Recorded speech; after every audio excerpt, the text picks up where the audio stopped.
오늘은 영적 공동체의 필수 사역, 영적 공동체의 필수 사역이라는 제목으로 말씀을 상고합니다. 이제 이스라엘 백성들은 하나님 앞에서 하나님이 주시는 모든 말씀을 준행하겠습니다 라고 약속하고 언약 체결이 됐습니다.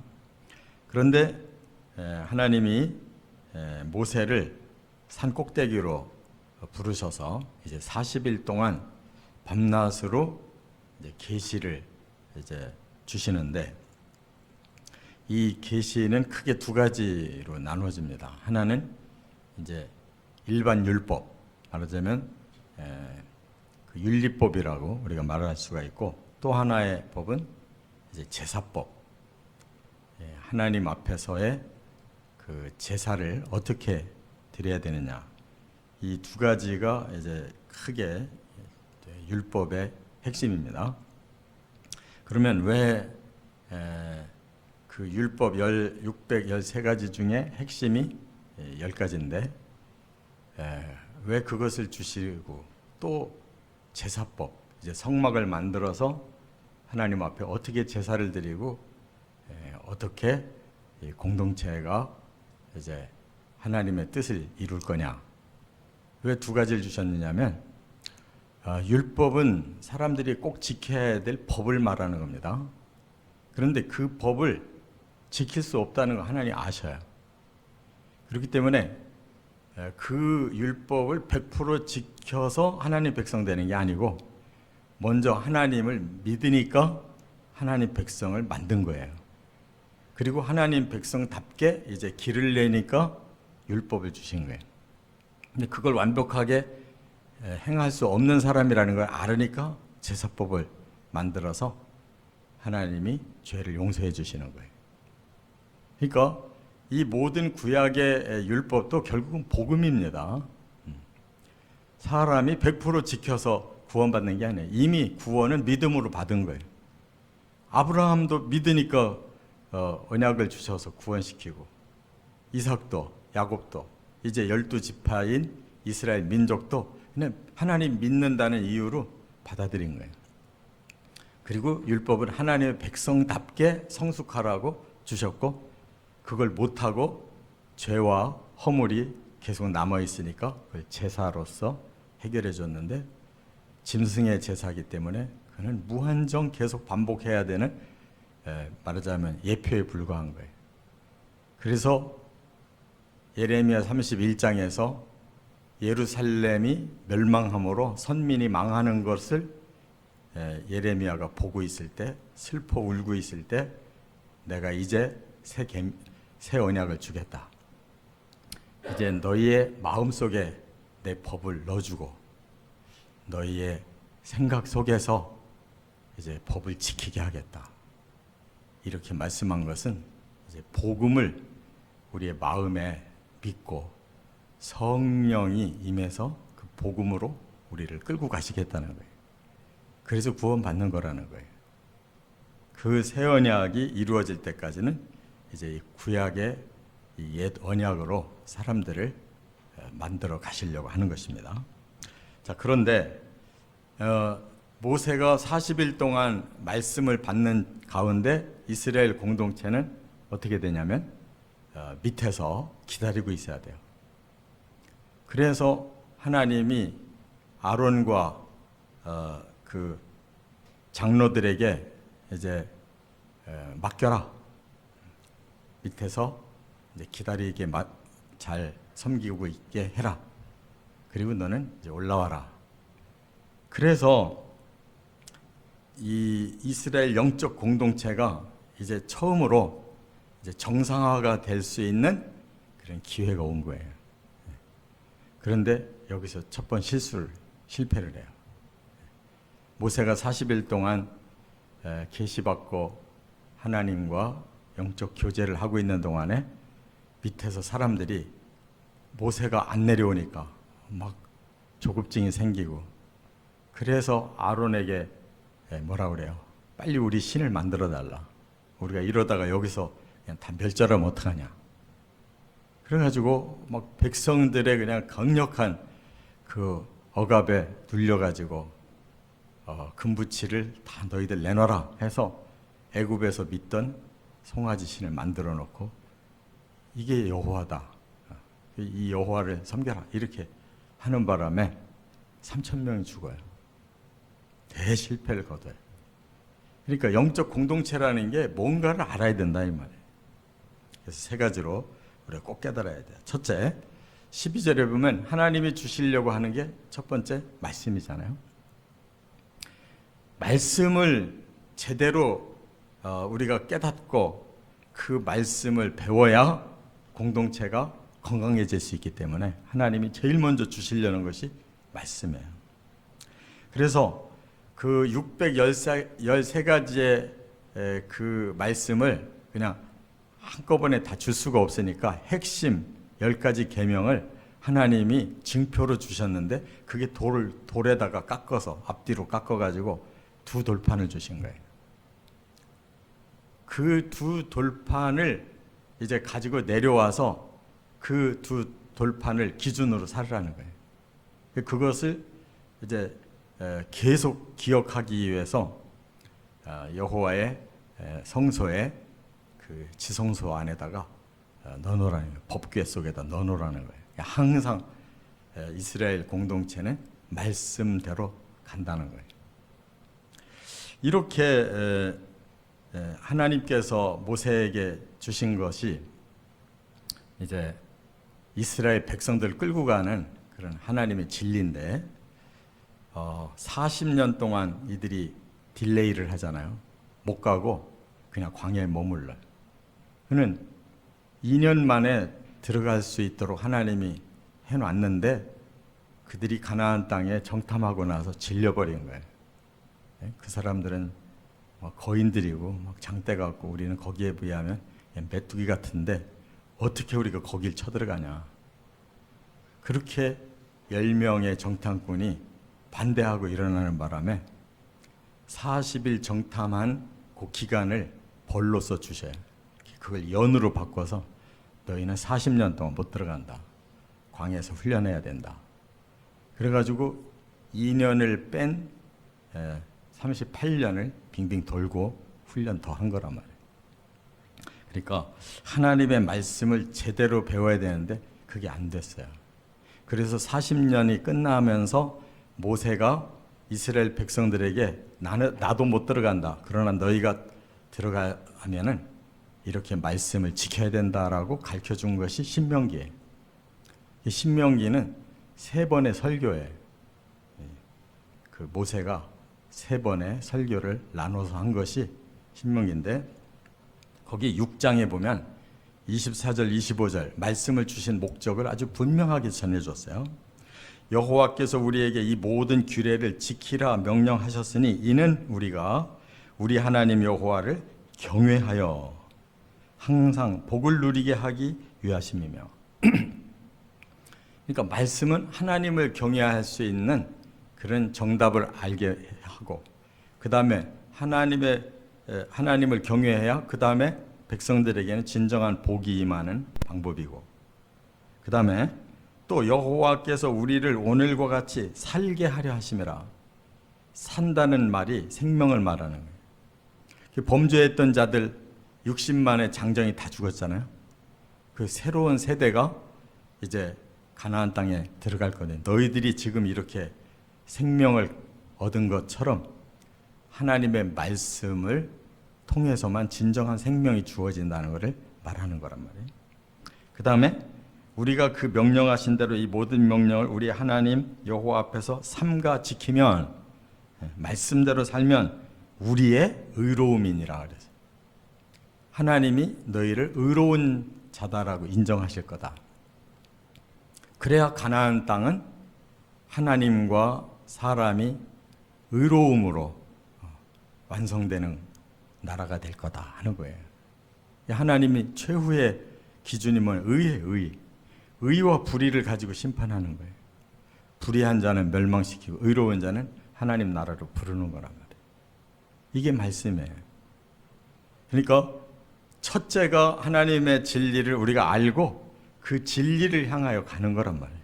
그래서 마지막 의가 완성돼야 천국인 거예요. 믿으시 바랍니다. 이게 공동체의 목적이에요. 두 번째, 13절, 14절에는 섬김 사역인데 모세가 자기 비서 그 여호수아만 데리고 올라가세요. 두 사람만 올라간 거예요. 나머지는 이제 아론과 70 장로들에게 맡긴 거예요. 당신들이 백성들을 잘 섬겨라. 그런데 이 섬긴다라는 것이 제대로 이해를 못하면 이렇게 범죄 사건이 되는 거예요. 그들이 이제 모세 대신에 아론을 지도자로 인정을 해요. 그런데 모세가 없어서 이 아론의 지도력만 가지고는 불안해서 못 견디게 되는 거예요. 빨리 신을 우리가 모시게 해달라는 거예요. 그 신을 빨리 경외하고 신이 복을 내려야지 우리끼리는 이건 안 된다는 거예요. 그래서 아론이 여기에서 잘 섬겼어야 돼요. 어떻게? 하나님의 뜻을 말해줘야 될 거 아니에요. 하나님이 모세를 통해서 우리가 지켜야 될 하나님의 말씀을 받으러 갔으니 우리가 그 말씀을 이제 들을 때까지 잘 기다려야 된다. 그리고 불안해할 게 없다. 하나님이 지금 여기 임재해 계시고 우리는 하나님의 보호를 받고 지금 여기까지 왔는데 뭐가 걱정이냐라고 잘 사람들을 설득해야 될 거 아니에요. 근데 이 지도자들 자체도 지금 마음이 불안한데 백성들이 막 들고 일어나서 막 억압을 하니까 이 사람들이 거기에 굴복해버려요. 굴복은 섬김이 아닌 거예요. 잘 다독거려서 끌고 가는 게 섬김이지. 지도자들이 많은 성도들이 이렇게 하자 그러면 그렇게 합시다. 그게 섬기는 게 아니에요. 그건 세상 섬김이 그렇게 되니까 다 사람들이 타락하는 거라. 항상 하나님 중심으로 우리가 이 공동체를 이루고 있다는 것을 깨달아야 돼요. 그래서 우리는 하나님이 불러서 하나님의 백성 됐는데 하나님이 책임져 주신다. 그걸 우리는 믿고 잘 순종하고 또 기다리고 이렇게 하나님을 의지해라. 그게 최선의 섬김인 줄 믿습니다. 하나님께로 연결을 해줘야지 뭔 지도자들이 자기들 생각 가지고 이렇게 하자 저렇게 하자 자기들의 생각도 제대로 못하고 다수의 백성들의 그 불안한 요구에 자꾸 굴복돼 가지고 엉뚱한 짓 하니까 이렇게 망하는 거잖아요. 그래서 나중에 모세가 내려와서 보니까 막 우상을 숭배하고 그 이방 사람들이 하는 짓대로 우상 숭배를 한 다음에 자기들끼리 막 쾌락적인 축제를 하는 거예요. 그러니까 사람들은 막 뭔가 이렇게 말초신경이 마비돼야 편안하지 자기들의 그 정신이 온전해 가지고는 불안해서 못 견디는 거예요. 이게 타락한 영혼들의 모습인 거예요. 그래서 이런 세상의 우상신앙은 전부 사람들의 마음에 몰핀을 주듯이 그렇게 임시적인 것을 자꾸 준다고 하니까 그런 대로 자꾸 따라가게 되는 거예요. 진리는 그렇게 쉽게 우리에게 들어오는 게 아니라고요. 그렇기 때문에 이런 기다림의 과정과 또 인내하는 과정이 필요한 거란 말이에요. 그래서 결국은 하나님께서 진노하셔서 그 주동자들을 죽이게 됐는데 3,000명이 죽었다. 이와 같이 하나님의 공동체는 절대적으로 하나님 중심이어야 되는 거지 거기 엉뚱한 지도자의 생각이라든지 다수의 생각으로 이게 변질되면 안 된다. 그건 섬김이 아니다. 굴복이지. 세 번째, 15절부터 18절에 또 하나 중요한 게 기도 사역이에요. 단순히 모세는 하나님의 말씀만 받으러 간 게 아니라 하나님과 영적 교제를 한 거예요. 그래서 40일 밤낮이라고 그랬어요. 그러니까 사람은 낮에 일하고 밤에 자야 되잖아요. 모세는 특별하게 지금 하나님의 장중 아래 들어가서 하나님과 교제하는 기간이라고.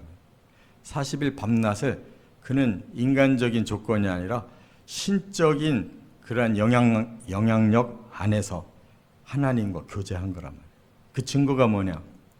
나중에 40일을 마치고 두 돌판을 가지고 내려올 때 모세의 얼굴이 너무 빛이 나니까 그냥 보통 빛이 아니라 사람들이 신적인 빛을 보고 두려워서 모세를 못 바라보는 거예요. 당신 앞에 나갈 수가 없다는 거예요. 그래서 모세가 그 빛을 감추느라고 얼굴을 가리고 말을 하고 있어요. 영적 교제라는 것은 뭐 그 피부가 좋다라는 게 아니에요. 그 영, 모세의 영이 하나님의 영하고 그렇게 교제가 깊어지니까 하나님의 영으로 충만하다는 거예요. 감히 사람이 범접할 수 없는 그런 경외심, 두려움이 생길 정도로 그 마음에 이러한 하나님의 영으로 가득했던 거예요. 바로 이 기도 사역이 중요하다는 거예요.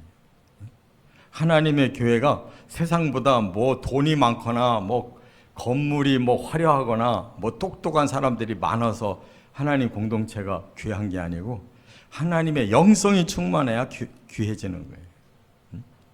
뭐 내노라 하는 사람들이 많이 모이는 교회가 그게 진정 하나님이 축복하는 교회가 아니고 기도하고 하나님과 교제하는 성도가 많은 교회가 하나님의 영적 공동체다 그 말. 할렐루야. 하나님과의 교제는 기도밖에 없는 거예요. 말씀으로 깨닫고 기도로 하나님을 만나는 거란 말이에요. 기도의 영성이 우리 안에 생겨야 돼. 근데 기도해도 굉장히 더 이상 말이 안 나오고 더 이상 하나님하고 가까운 관계가 안 느껴지고 점점 지루하고 힘들고 하면 아직 성령을 못 만난 사람이에요. 기도를 하면 할수록 영이 깊어지는 것은 성령이 우리 움직여 주시기 때문에 깊어지지 성령이 움직이질 않으시면 5분도 기도 못 해요. 그래서 짧게 기도하고 가는 분들은 다시 자기를 점검해 봐야 돼요. 어디 직장을 나가느라고 시간이 없어서 짧게 기도하고 가는 거는 몰라도 기도가 안 나와가지고 굉장히 점점 마음이 낯설어지고 기도거리가 없어지고 멘붕 오는 사람들은 기도의 영을 못 받은 사람들이에요. 뭔가 우리의 마음에 하나님의 영이 임재하시면 우리의 영이 움직이기 시작하거든요. 그러면 우리의 지성도, 감성도, 의지도 다 내려놓게 되는 거예요. 영성 앞에 순종하게 되는 거라고. 그게 기도의 교제가 이루어지는 순간인 거예요. 믿으시 바랍니다. 그런데 그냥 잠잠히 묵묵하게 있는 사람들은 자기 생각을 정리하는 시간이에요. 그건 영성 기도가 아니에요. 자기 마음을 스스로 컨트롤하고 있는 거라고. 자기가 자기하고 대화하고 있는 거예요. 하나님의 영은 인격적인 영이세요. 지금 내 안에 성령이 계시면 성령과 내가 영으로 대화가 나누어져야 되잖아요. 근데 성령이 낯설어서 성령을 찾질 않아요. 그럼 결국 자기 마음을 자기 스스로 대화를 하는 거예요. 그 마인드 컨트롤이라고 그래요. 많은 신자들이 기도 생활을 마인드 컨트롤로 생각해요. 자기 정리하는 시간. 그럼 결국은 지 생각 정리한 거지 하나님의 말씀이 들어온 게 아니고 하나님의 능력을 체험하는 게 아니잖아요. 모세처럼 40일 동안 하나님 앞에 이렇게 자기를 완전히 잃어버렸어요. 자아가 없는 거야. 40일 어떻게 밤낮으로 사람이 깨어있을 수가 있어요. 그는 하나님의 힘으로 전적으로 사로잡혀 있는 시간이라고. 그래서 이사야 55장 6절에 이런 말씀이 있어요. 여호와를 만날 때에 찾으라. 가까이 계실 때 부르라. 우리가 멀리 계신 하나님을 부르는 게 아니에요. 하나님이 우리 안으로 가까이 오시는 거예요. 믿으십니까? 말씀이 진리가 돼서 우리를 그 방향으로 가게 만들어요. 그러면 말씀을 따라갈 때 성령이 우리에게 가까이 오시는 거란 말이에요. 말씀과 성령은 동력을 하는 거예요. 그래서 그때 우리가 어떤 상태를 경험하냐면 악인은 그의 길을 불의한 자는 그의 생각을 버리고, 바로 하나님의 영이 가까이 오실 때에는 우리가 내가 악한 자구나, 내가 불의한 일을 저지르고 있구나라는 게 바로 깨달아지는 거예요. 그래서 회개가 나오는 거란 말이에요. 자기 의지로 내가 무슨 죄 졌지 하고 생각해 보는 게 아니라 바로 영이 우리의 마음을 싹 스캔해버려서 내 스스로를 깨닫게 해주는 거라. 내 악을, 내 불의를 바로 깨닫게 해. 그러면 그거를 하나님께 회개하는 거란 말이에요. 그리고 그것을 보고 하나님께 돌아온다라고 말하고, 돌아오는 자에게는 하나님이 긍휼히 여겨주시리라 이렇게 말씀했어요. 그때부터 이제 하나님의 사랑이 깨달아지는 거예요. 하나님의 사랑이 느껴진단 말이에요. 아, 나 같은 죄인을 하나님 이렇게 사랑하시고 내 죄도 용서하시고 나를 이렇게 사랑해 주시는구나를 깨닫는다는 거예요. 그러면 너그럽게 용서하시리라. 아, 하나님이 그래서 내 죄를 용서하시고 나를 하나님의 백성으로 받아들이시는구나. 이 영적인 교제가 바로 이렇게 들어오게 돼 있단 말이에요. 그리고 더 깊은 교제는 뭐가 있느냐? 그 다음에는 죄만 용서받고 하나님과의 사랑의 관계만으로 끝나는 게 아니에요.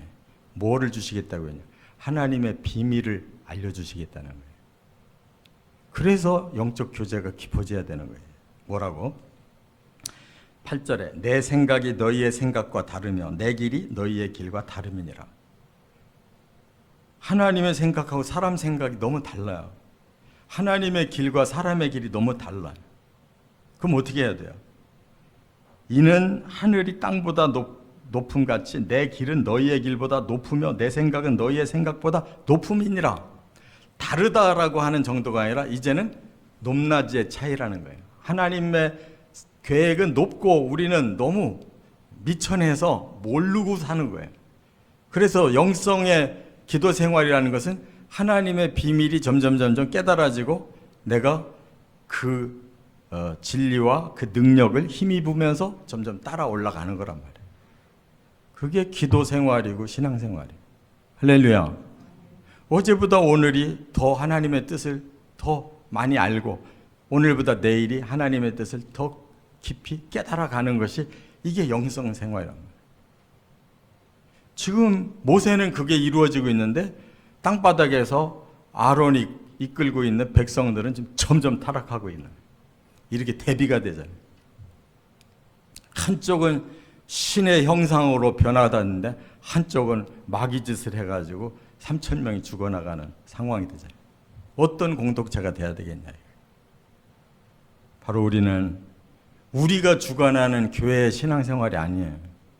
하나님이 여기에 임재하셔서 하나님의 말씀을 우리가 배우고 하나님의 뜻을 서로 격려하고 그 방향으로 우리가 나가면서 하나님과의 영성의 교제가 깊어질수록 이 영적 공동체는 완전히 하나님 안에서 하나가 되어가는 거예요. 할렐루야. 이렇게 말씀과 섬김과 또 신령한 교제가 우리 안에 풍성해지시기를 주의 이름으로 축원합니다.